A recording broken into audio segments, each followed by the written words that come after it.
Je me souviens de la première fois que je l'ai vu. Je prenais une marche de nuit, comme je le fais parfois.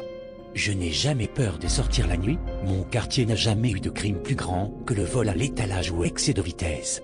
Je faisais une promenade dans un parc local, et je venais de m'asseoir sur un banc, sous un lampadaire. Un chat noir, sombre, est sorti devant moi.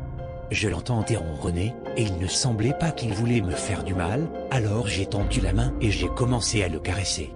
Il miaulait et faisait des petits bruits mignons et ronronnait. Il commença à ronronner plus fort, et se frotta sur le haut de ma jambe. Il ouvrit la bouche, pas pour miauler, mais il me montra ses dents, comme s'il souriait pendant une seconde, puis il referma. Quelque chose fit un bruissement dans un buisson juste devant, et il partit. Il était assez tard, donc je commençai à marcher jusqu'à la maison. J'arrivai à ma porte, je pris ma clé et j'entendis un miaulement à droite derrière moi. Je me retournai, et il y avait le même chat, assis, me regardant droit dans les yeux avec de grands yeux verts. C'était un effrayant vert presque fluo. Je sais qu'on n'est pas censé nourrir les animaux sauvages, mais je ne pouvais pas résister. Il avait l'air d'avoir tellement faim.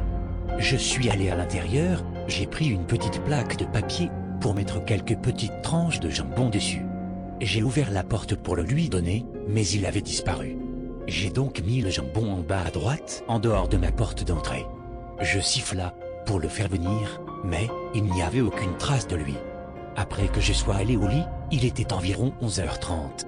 Cette nuit-là, je me réveilla, quelque chose tapait sur ma fenêtre. J'avais un peu peur, je n'avais pas dormir, et je ne pouvais comprendre quoi que ce soit.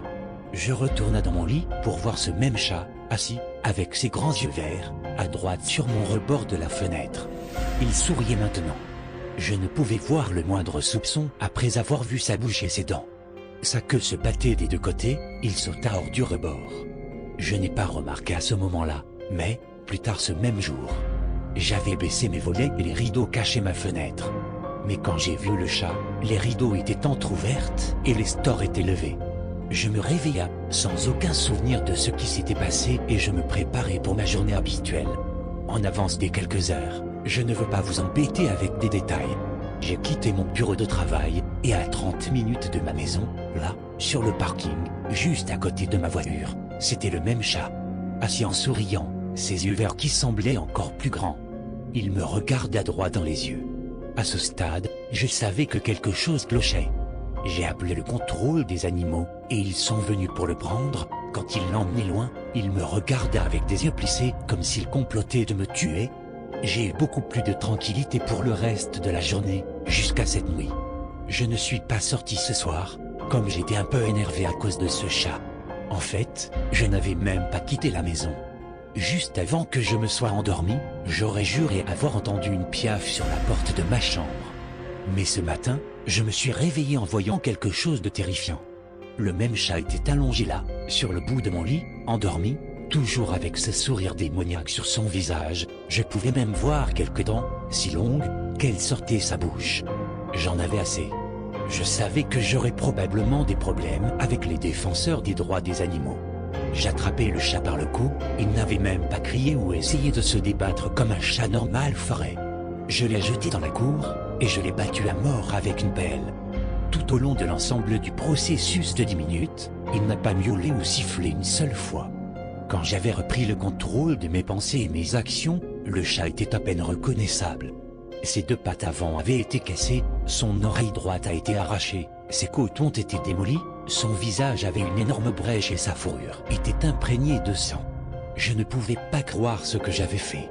Je n'avais même pu me rendre à mon travail ce jour-là, alors j'ai mis son cadavre mutilé et trempé de sang dans une boîte, je l'ai conduit loin de la ville et enterré près d'une forêt sur le côté de la route. Savez-vous pourquoi? Parce que je suis un imbécile.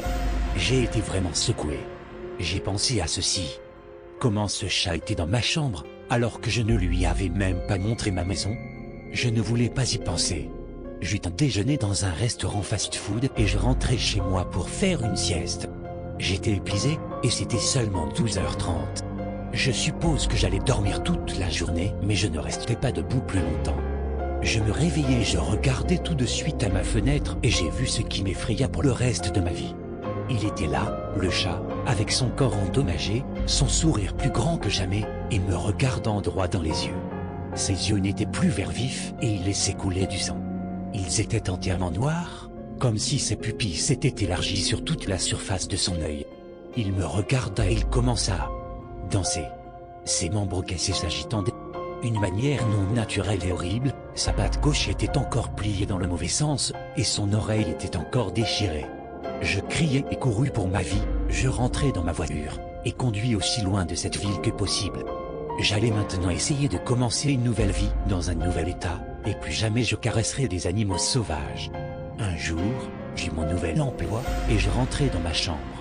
Je vis quelque chose sur le lit. Ce chat, il était là. Il avait l'air un peu étrange.